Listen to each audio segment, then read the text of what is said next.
Critical regionalism, the language of building. Critical regionalism is not a new form of architecture. In his 10 books, Vitruvius discussed regional variations in architecture, and the Romantics, somewhat later, propounded picturesque regionalism during the 19th century.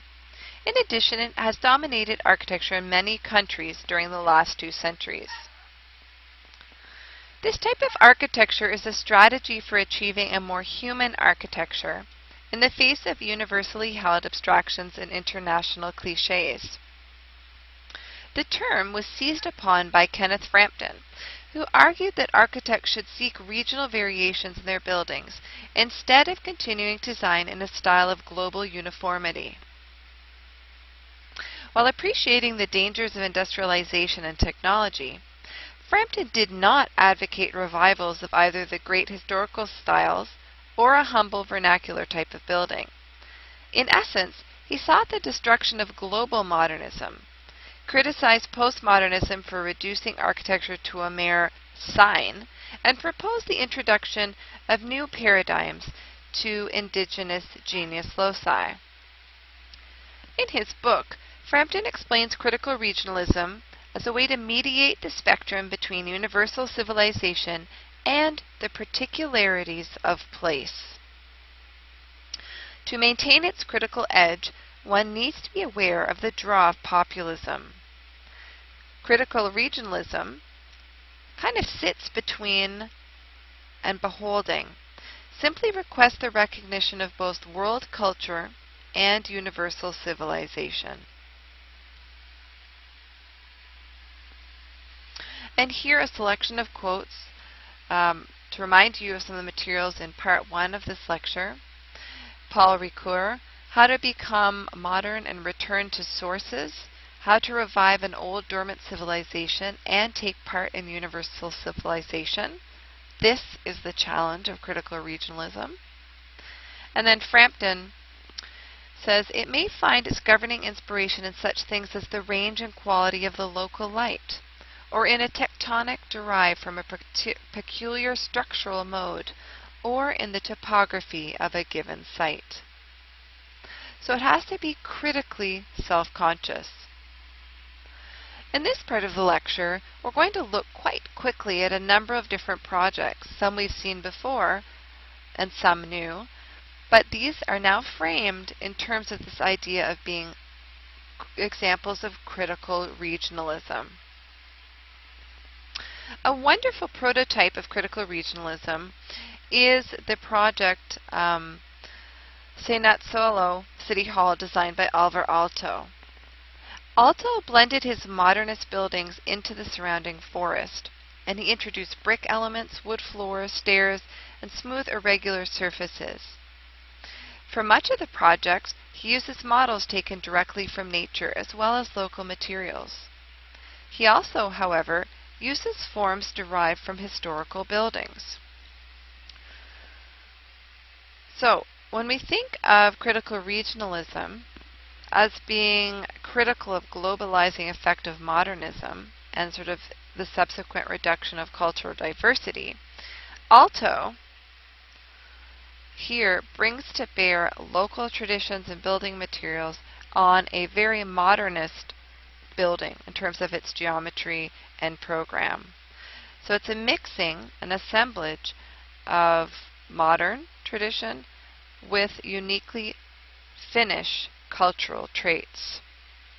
This is a kind of harmonious balance between artificial form and genius loci, which Aalto does exceptionally well. Here you can see the grass stair. This evokes sort of ancient Greek and Italian architecture, and is also meant to resemble a simple amphitheater condition. On the image on the left, we can also see quite nicely the quality of the brickwork, which was a local tradition. Another intriguing example of critical regionalism, or many examples, can be seen in the work of Carlo Scarpa. One in particular is that of design for the Querini Stampali Foundation. So the Querini Stampali Foundation houses a library, civic center, and historical museum. It was created in 1869 and is housed in a 16th century Venetian palace located between the Rialto and San Marco in Venice. The ground floor and garden were redesigned by Carlo Scarpa in the early 60s. Scarpa's rearrangement of the ground floor and garden of the 16th century palazzo is a beautiful lesson in contemporary intervention. It demonstrates the architect's supreme ability to weave the new into the old. Here, the old and new building components have a reciprocal relationship. They are mutually beneficial in that they each improve and add to each other. Scarpa was influenced by Frank Lloyd Wright, by Japanese architecture, and also by Venetian tradition. Using old and new architectures, Scarpa makes the foundations program fit beautifully into the Renaissance palace structure. He also uses an inventive juxtaposition of materials, which results in the visual overlap of the older and newer parts of the building. In this regard, it is something like weaving.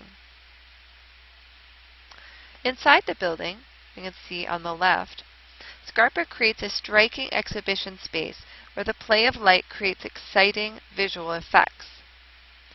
In this way, the architecture and the environment, specifically light in this example, also have a reciprocal relationship.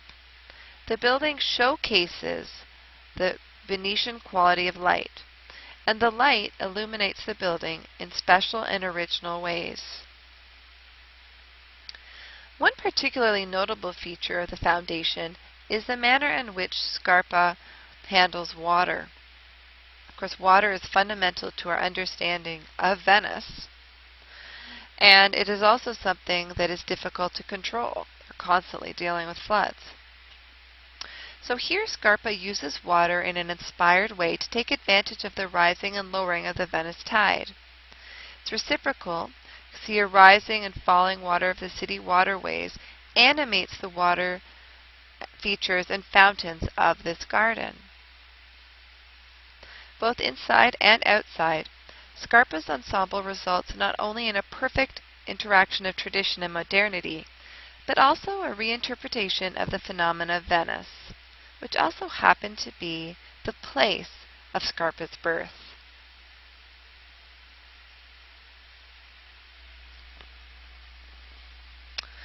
Scarpa also designed the Brion Vega Cemetery.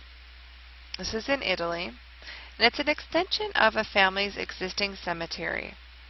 And we're going to do a quick walkthrough here, and what I want you to notice is the use of geometry and materials to create a very novel understanding of what the cemetery could be. Scarpa worked on this geometrical concrete composition over a 10-year period, with works finally reaching completion in the late 70s.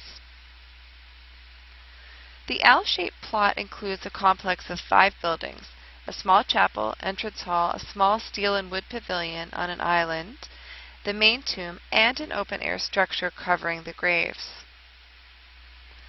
Aiming to create a poetic resting place as much as a sculptural memorial in the green, calming garden, Scarpa used well-thought-out design features. For example, the cemetery walls are not higher than the surrounding field's plants, discreetly merging structure into landscape. Within the site, there is also a small island with no apparent access for visitors, which perhaps works as a metaphor for the afterlife. The cemetery includes many design features, such as this, that are sensitive to place and also to the program that is housed here. Here we can see some of the materials, the use of water features, the details. And so in this way we see in Scarpa's work something very original and different. He's not copying the past.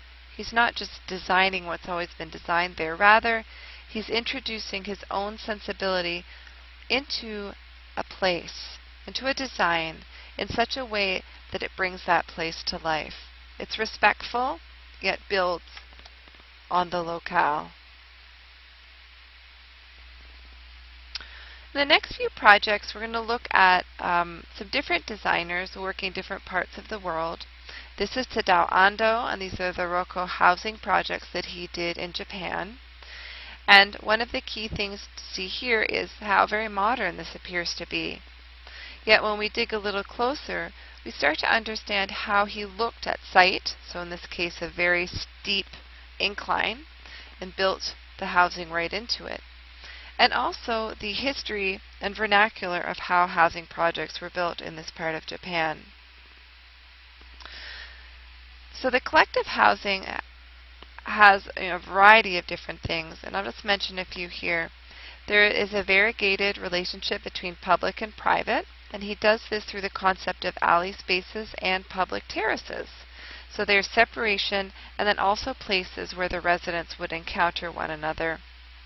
There's also the intention to create and reinforce relationship with nature. And so even though a grid system is employed to control the overall structure, there are opportunities on these terraces and alleys to encounter the outside. Another element introduced here, which is very progressive and modern, is prefabrication. And so prefabrication meant that there were certain efficiencies that were introduced that had not been previously used, allowing for a sort of a maximum achievement of these projects. Now, one of the most exciting aspects of the project is that it's actually built into the landscape while stepping down along the slope. The attempt was to take advantage of the natural site constraints, as opposed to the common practice of erasing the whole terrain and natural features, or of building over stilt structures. So this required extensive sort of cutting and building down the hill, and you can see in this section how complicated the sectional qualities of this site really were. Now, Tadao Ando is known for his work, particularly how he uses light and understands light in different projects he works on. This is the Church of Light in Ibaraki, Japan, and you can see the simplicity of this project results in an absolutely stunning interior.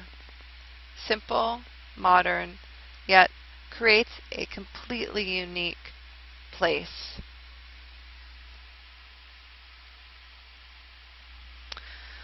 Alvaro Siza is another designer of note. He's done numerous projects. This one is the Buca low-income housing in Porto, Portugal. And here, the interesting thing, we've seen a lot of housing projects, and you understand very well how housing factored into the modernist project, right, of social projects of the modern architects. Well, in this case, there is some of that in what Siza is doing, certainly. The idea that even low-income housing does not need to be poorly designed. So a very thoughtful and progressive design here that brought also into play some of the traditions of Portuguese domestic architecture.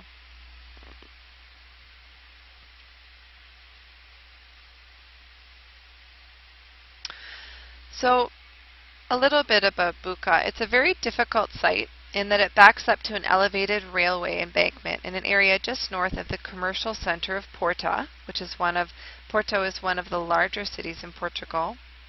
Siza saw the problem of building in the slum area as one of forming a whole with ruins. So he looked at this site as being sort of in ruins, and he needed to form a whole. His idea was to create an exaggerated double wall along the tracks at the north edge of the site to protect the apartments from the sound of the trains, and also as an ordering device. 4 parallel but discontinuous rows of 3- and 4-story row houses were attached perpendicular to this wall, forming 4 narrow courtyards. The southern end of each row was to contain community facilities, including laundry, library, and meeting spaces. As part of the formal strategy to complete the ends of the rows and define the entrances to the courtyards between them. Unfortunately, only part of the 2 eastern rows were built, and none of the wall and community spaces, so the space between remains barren and completely undeveloped. While Caesa's design fits within the genre of modernist European housing of the 1920s, I think we can see that quite clearly, and there is a similar elementary architectural vocabulary being applied, so white, plaster walls, very basic Platonic geometries, a lack of decoration and simple openings. Caesa's work is distinctively different and embraces references to local building traditions. The virtual volume of the four-story block is eroded at the top floor by terracing back at the top and changing the color of the wall from top to bottom, and also by letting parts of the wall either extend forward or recess back from the primary wall surface.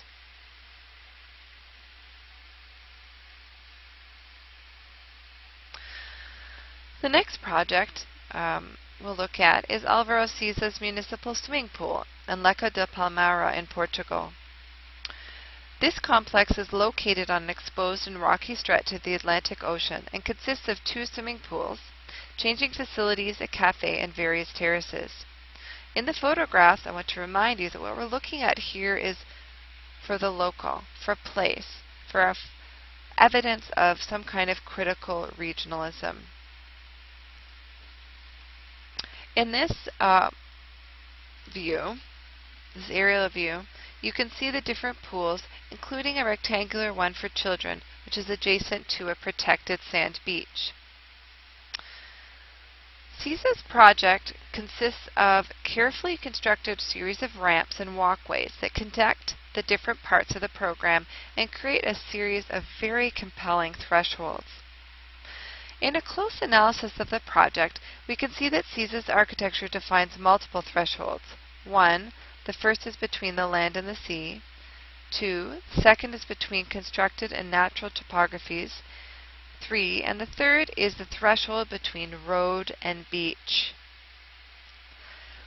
The project is cited so that the roofs of the concrete building containing the changing rooms and bar barely rise above the level of the road, so that your view of the ocean is unobstructed.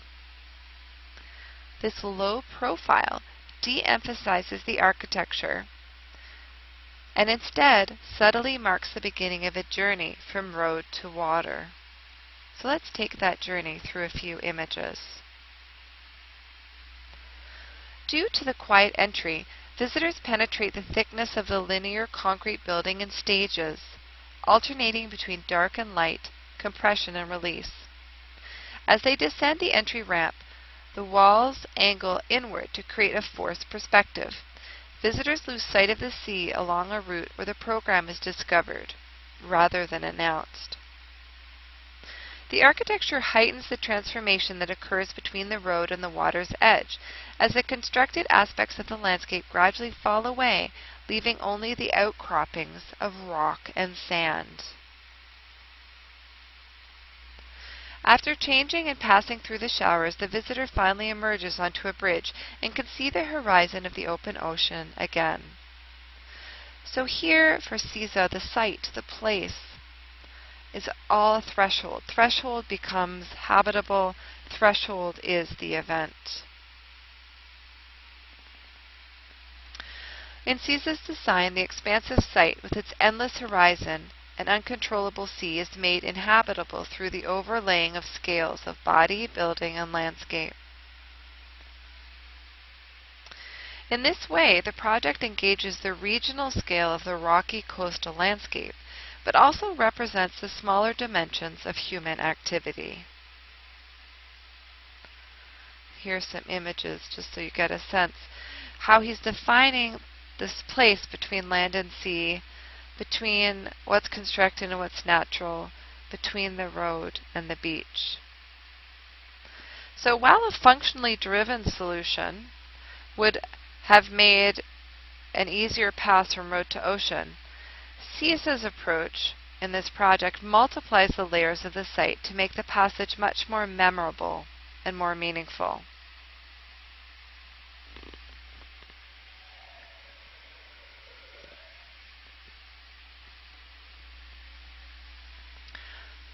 Mario Botta is a Swiss architect. He studied in Milan and also in Venice, and his ideas were deeply influenced by Le Corbusier, Carlo Scarpa, and Louis Kahn. He opened his own practice in 1970 in Lugano. His first buildings, he designed at age 16, was a two-family house. And here, the arrangement of spaces in the structure is inconsistent. Its relationship to its site, separation of living from service spaces, and deep window recesses echo what would become his stark, strong, towering style. Botta's designs tend to include a strong sense of geometry, often being based on very simple shapes, yet creating unique volumes of space. He often plays with brick, yet his use of materials is wide, varied, unique, and very much site and project specific. Here we get a sense of some of that geometry. In the postscript to one of his writings, Botta says, quote, "Writing about architecture, seeing the ideas into print, calls for a reversal of accustomed attitudes. Speaking about architecture or building really means breaking up the individual phases of the design through which the scheme was put together. Making architecture means constructing a design in a series of phases." I am rather embarrassed when I see the pictorial content compiled here to illustrate the construction of the Casa Rotonda. Probably this is caused by precisely that process of reversal. A single-family house on the edge of a village, the situation governed by building regulations, the land use plan for the village around the historic core, the network of footpaths that develop into transportation routes, the patterns of the fields and vineyards designated as building land.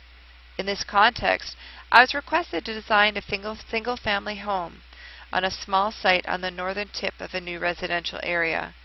I conceived a building within a circular plan, and along the north-south axis I set a shaft through which light could enter from above. A building structure on 3 levels, a kind of tower, or rather an object carved out of itself. The intention was to avoid any comparison and any contrast with the neighboring developments, creating instead a spatial link with the distant landscape and the horizon." Unquote.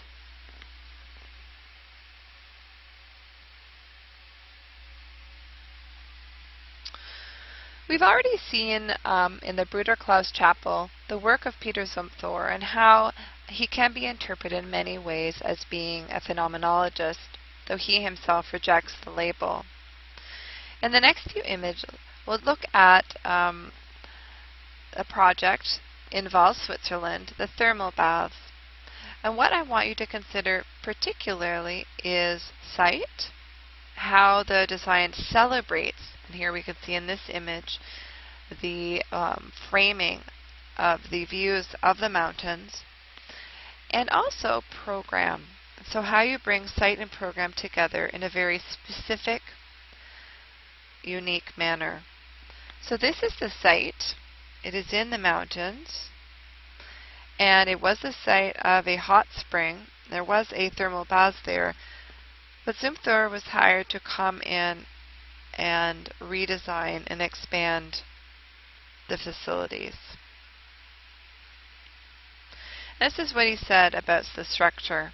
Quote, "The load-bearing composite structure of the baths consists of solid walls of concrete and thin slabs of Val's stone, broken and cut to size in the quarry just behind the village. The thermal water which comes from the mountain just behind the baths has a temperature of 30 degrees Celsius." Unquote. So the temperature of the water, the stone coming from a quarry right on the site. Specific, it's local. Zumthor uses images of quarries and water flowing spontaneously from the ground to describe the conception of the building. These are ideas charged with really an archaic atmosphere. The geometric rigor of the project reflects a huge rock embedded in the hillside. The building is made from local Valser quartzite and concrete. Water, light, and to some extent steam and heat add to the definition of areas within this ritual of the bath.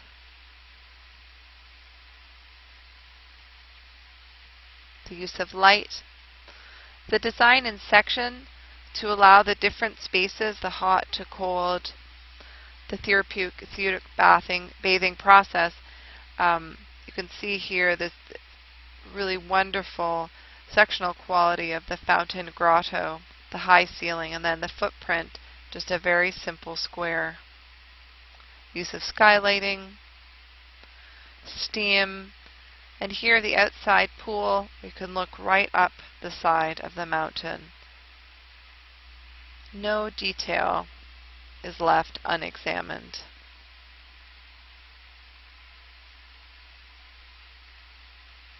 Many of Zumthor's projects look at design in this same very, very detailed way.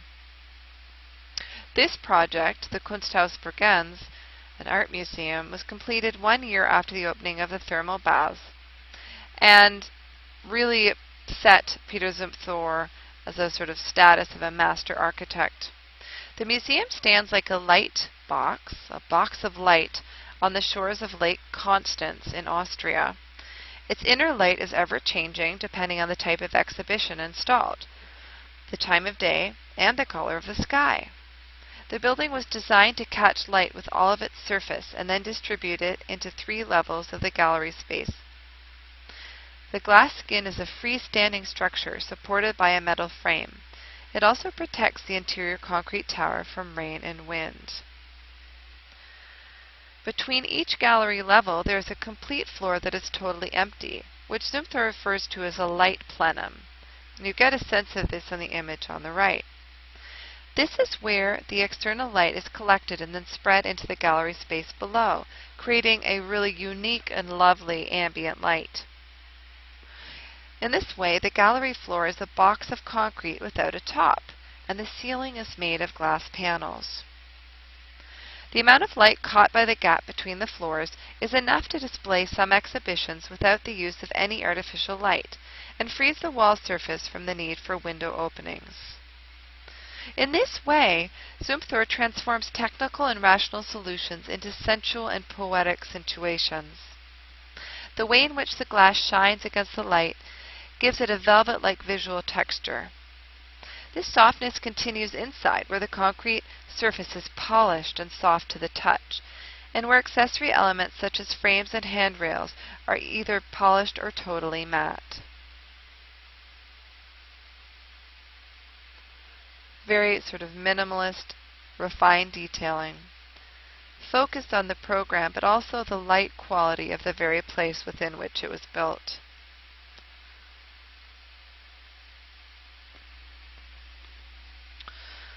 Another Zumthor project is the Swiss Pavilion at Expo 2000 in Hanover, Germany.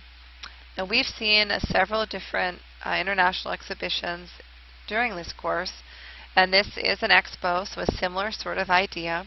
This is an international exposition, and Zumthor was hired to create the Swiss Pavilion.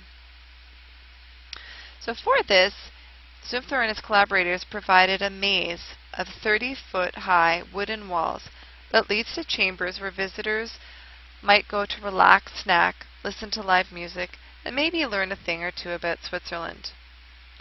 The larch and pinewood walls are held together by steel braces. Now, I should mention that the theme of the 2000 Expo was sustainability.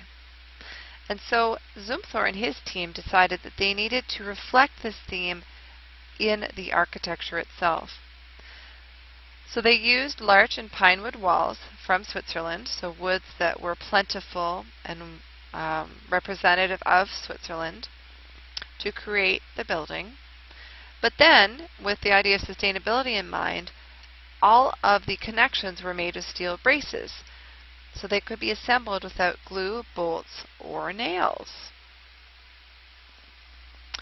And this is what Zumthor said, quote, "Instead of showing theoretical or virtual information to promote Switzerland, our basic idea was to offer something concrete to Expo visitors who would be tired from studying all the messages in all the other national pavilions. I wanted to present a welcoming place to rest, a place to just be, a place offering a tasty little something from Switzerland for thirsty or peckish visitors, and live music unplugged, moving and changing throughout the space, a relaxed atmosphere, as well as beautifully dressed attendants. The idea of creating Gesamtkunstwerk had fired our imagination. Dramatic music played by musicians moving around, culinary offerings, fashion, and key words about Switzerland written in light on the beams and with a light hand. All this was designed to merge with the architecture, a spatial structure of wooden beams. Taking the expo theme of sustainability seriously, we constructed the pavilion out of 144 kilometers of lumber with a cross-section of 20 by 10 centimeters, totaling 2,800 cubic meters of larch and Douglas pine from Swiss forests, assembled without glue, bolts, or nails, only braced with steel cables, and with each beam being pressed down on the one below. After the closure of the expo, the building was dismantled and the beams sold as seasoned timber.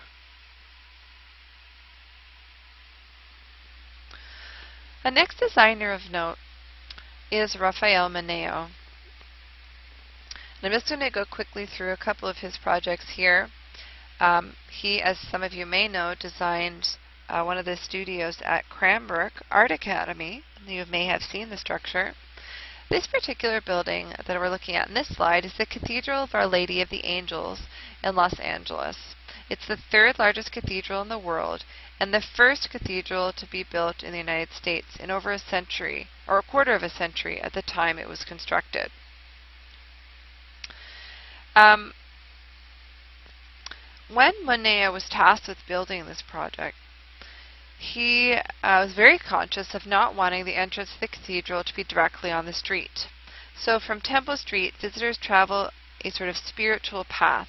Each step is a transition from the secular to the sacred, through a lower plaza, up a grand staircase, through the upper plaza, and on toward a great sort of 25-ton bronze doors. So this is the building from the outside. It's quite modern, as you can see. The use of a contemporary aesthetic, certainly, that draws, though, from local and specific desires of the congregation. The walls inside are polished concrete. The 80-foot-high ceilings are made of cedar. The floors in Spanish sand-colored limestone, and the pews are all wooden. The soaring space is illuminated by windows composed of 24,000 feet of thinly veined Spanish alabaster. So the quality of light pouring in here through that alabaster that's thinly veined, so it is translucent, can't see out, it's not transparent, but the light coming in is just magical. Mineo has done his, many wonderful projects, and the ones I'm showing you here, again, focusing on this idea of a critical regionalism, that you can build an architecture in a place that is modern, yet completely unique to that particular moment, that space, that place, and that time. The National Museum of Roman Art in Merida, Spain, is one of the first projects that brought Raphael Mineo to the attention of the American architectural scene, and you'll see it's a bit earlier. Here you enter the museum's entrance pavilion, where you can see uncovered Roman ruins below. And then you walk into the main exhibition space, this wonderful space where you could see these Roman arches. These spaces were created by the large arched bearing walls, reminiscent of Roman brick, and illuminated by these powerful skylights. The space, however, does not overwhelm the works on display, but rather speaks to the history of what is being presented there.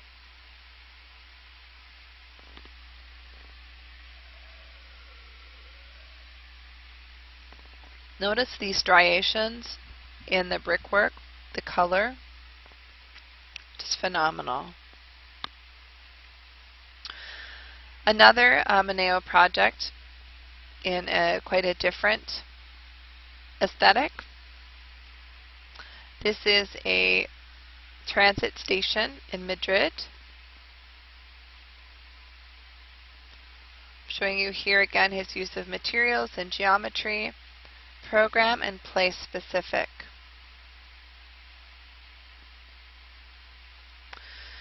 This is the Cursal Convention Center and Auditorium. It has several spaces, auditorium, halls, and exhibition halls.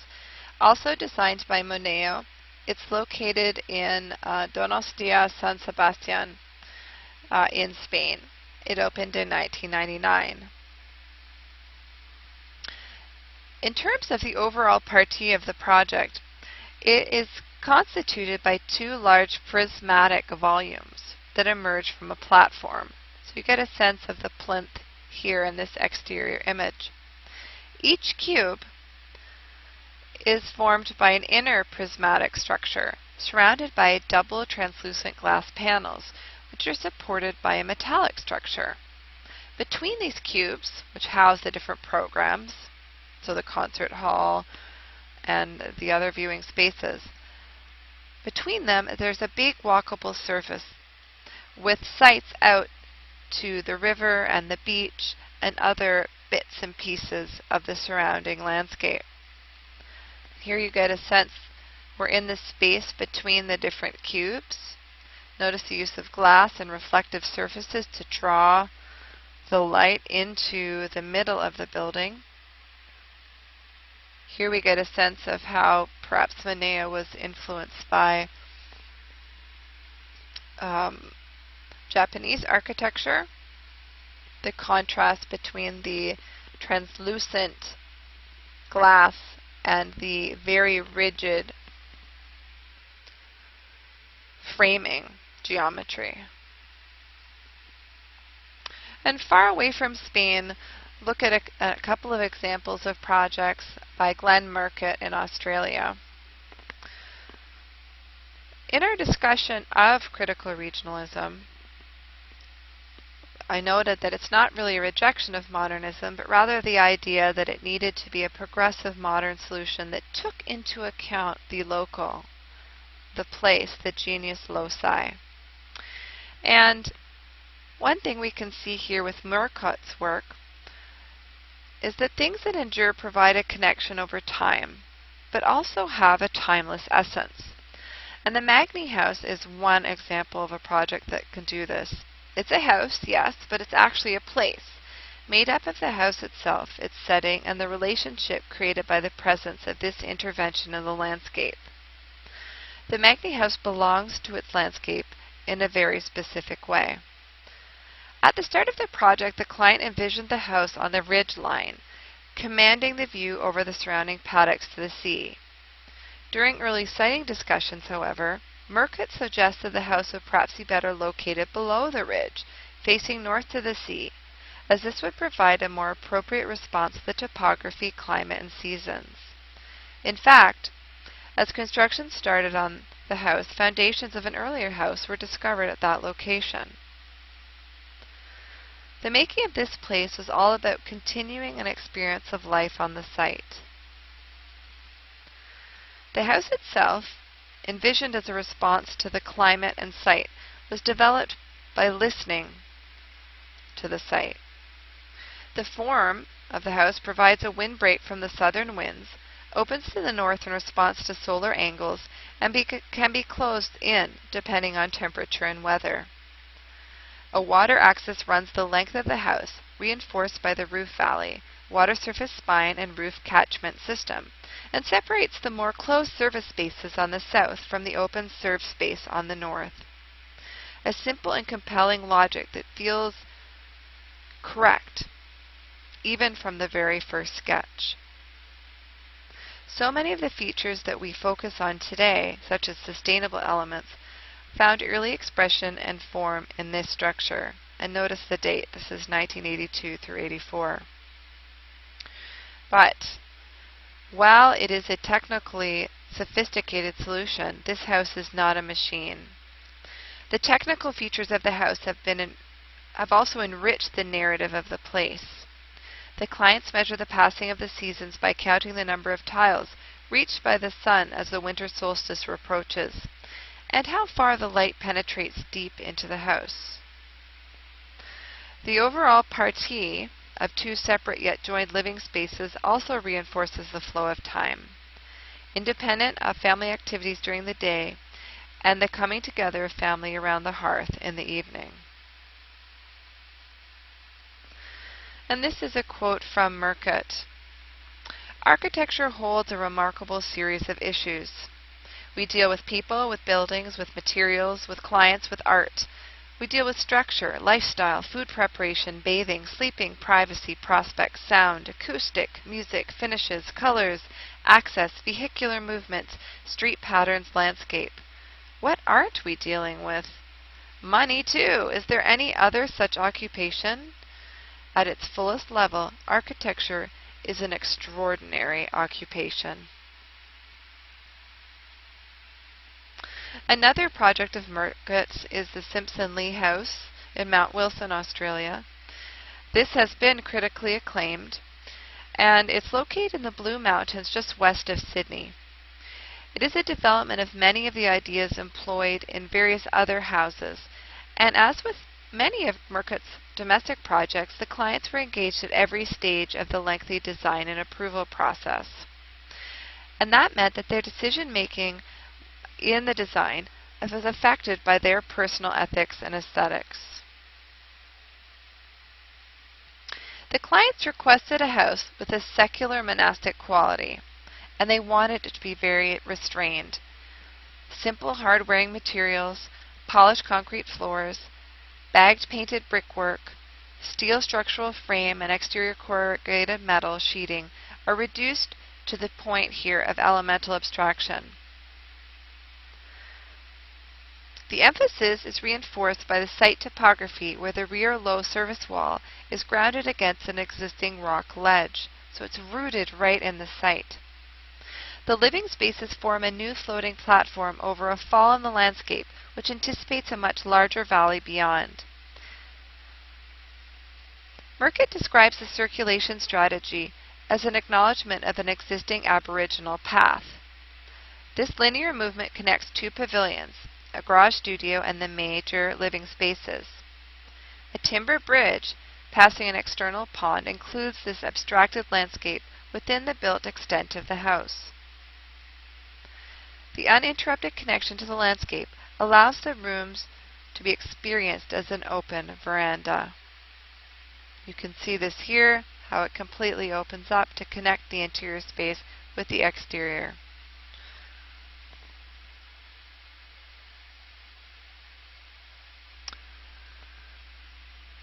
And another Murcutt project, this is the Boyd Centre. This is in New South Wales in Australia. And this was a very interesting project. The distinguished Australian artist Arthur Boyd and his partner Yvonne donated the land in the Shoalhaven River Valley to create an educational foundation. Murcutt and his collaborators were commissioned to propose an arrangement of facilities in this spectacular landscape, and the facility should provide a retreat for artists and students. The site itself is located between cultivated farm work and sort of natural bush, and so the building emphasizes the differences of each condition and frames views of both. The overall design provides a large meeting hall with a kitchen, bathing facilities, and shared accommodations for up to 32 art students. 3 existing timber cottages prolong an entry sequence where one moves from a car park and parking area and finally arrive at a large open platform. This entrance court offers striking river views, so that even when you're walking between buildings, you're constantly having different views of the landscape framed for you. And then within the buildings as well, this framing and connection to the outside is continued.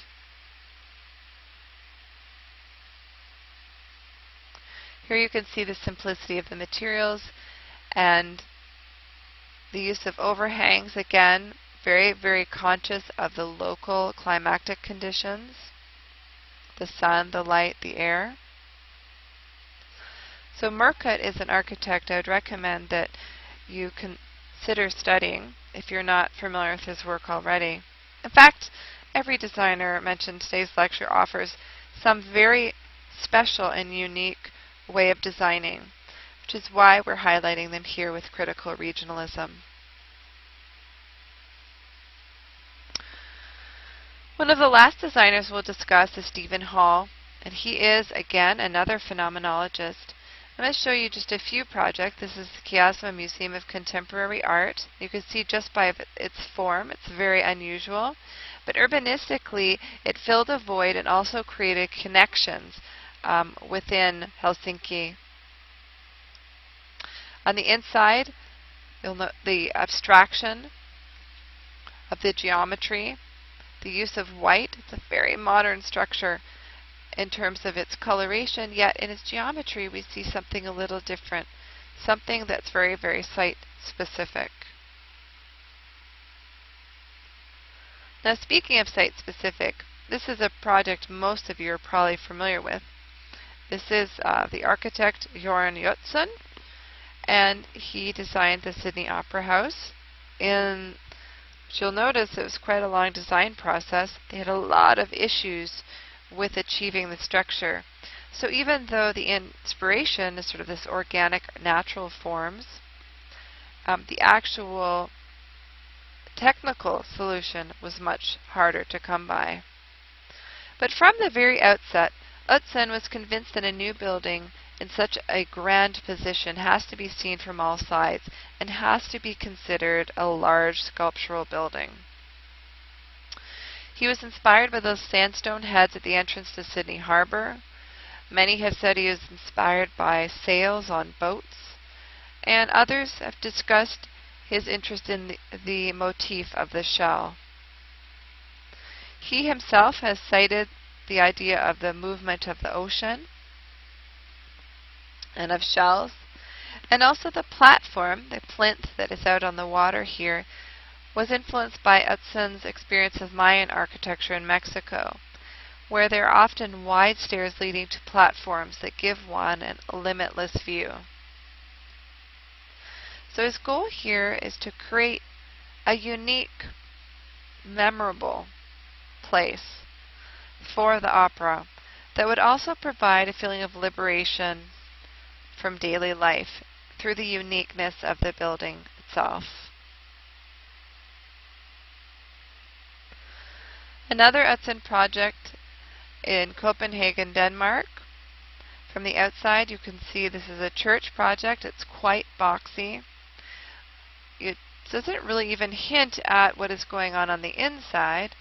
Just when you go in, you start to see the undulation of the ceiling, which becomes sort of folds down and rolls into the wall. A very unique structure, again reminding us of the playful potential of architecture when site, and in this case acoustics, are considered as part of the toolkit of the designer.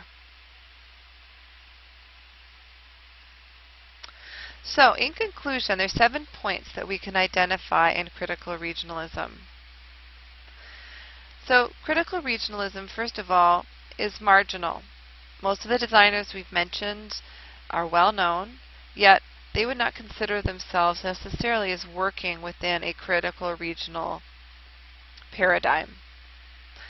It is one that is critical of modernization, yet refuses to abandon all of the modern project. In fact, continues much of it. Critical regionalism manifests itself as a consciously bounded architecture. In that way, it stresses its placedness, stress on the territory where it is built. Critical regionalism favors the realization of architecture as a tectonic fact rather than a reduction. So it celebrates the details and messiness of design and place. Critical regionalism is regional to the degree that it invariably stresses certain site-specific factors, ranging from topography to the varying play of local light across the structure. Critical regionalism emphasizes the tactile, and this is where phenomenology comes in. So it's not just the visual.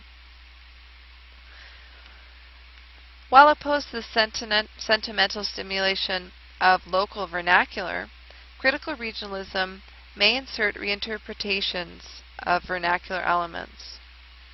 So we do see history drawn in, but not copying, not just a regurgitation of the past or vernacular, but rather a reinterpretation or playful acknowledgement of place. And finally, critical regionalism tends to flourish in those cultural interstices which in one way or another are able to escape the optimizing thrust of universal civilization.